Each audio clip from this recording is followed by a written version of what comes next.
We didn't plan on getting into this fight too deep, but this fight is trending, believe it or not. It's Ion Cutelaba. Big name, 18-10 though, taking on the up-and-comer from Turkey, Ibo Aslan, a guy that's 14-1. He's a slight favorite in this fight, and it should be an interesting one, right? Two big guys at 205 pounds getting ready to throw down, and let's jump right into it.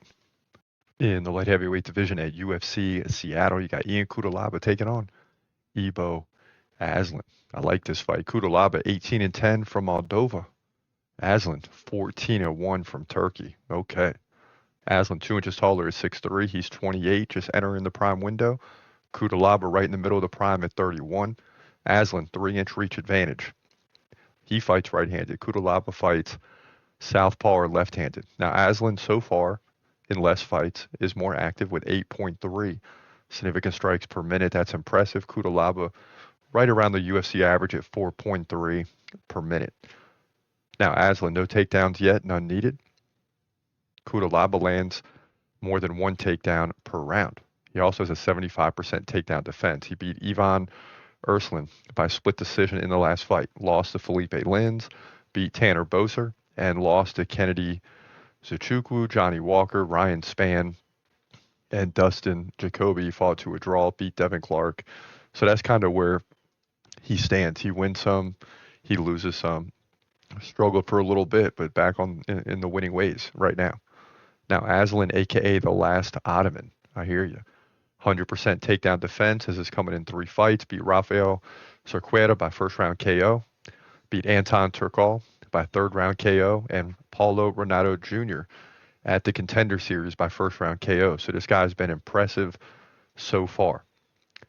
But Cutelaba's got all types of experience. This is why this is basically a toss-up fight. I mean, Aslan is a slight favorite, and I get it because he's landing so many significant strikes per minute.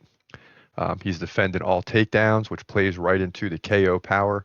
And I think that continues here against Cutelaba, who fights well. I mean, he could win this fight, right? He fights well against fighters like this, but, you know, he was KO'd against Kennedy. He was subbed against Ryan Spann and Johnny Walker. So the guy's capable of being finished. And Ibo Aslan is not 14-1 uh, for no reason, right? The guy can bang. And I expect this guy to be tough. He's from Turkey, obviously. So he's going to have some toughness there, something to fight for. And I just like Aslan to get the job done over Cutelaba. Just too many losses, right? 10 losses, forget about it. Ibo wins by second round KO, in my opinion, to move to 15-1, light heavyweight division, UFC, Seattle. And it's definitely a tough pick because, Cutelaba is a guy that can win against anybody, right? He just seems like he's low to the ground. He's got that power in his legs, and at any time he can finish anybody. So Ibo Aslan has got to be careful. But because he's 14-1, that proves that he is careful. He knows what he's doing. He wins over 90% of the time. And therefore, we got no reason to go against him. But I am conscious of the fact that Ion Cutelaba is a good fighter, right? Very capable of holding his own in this fight.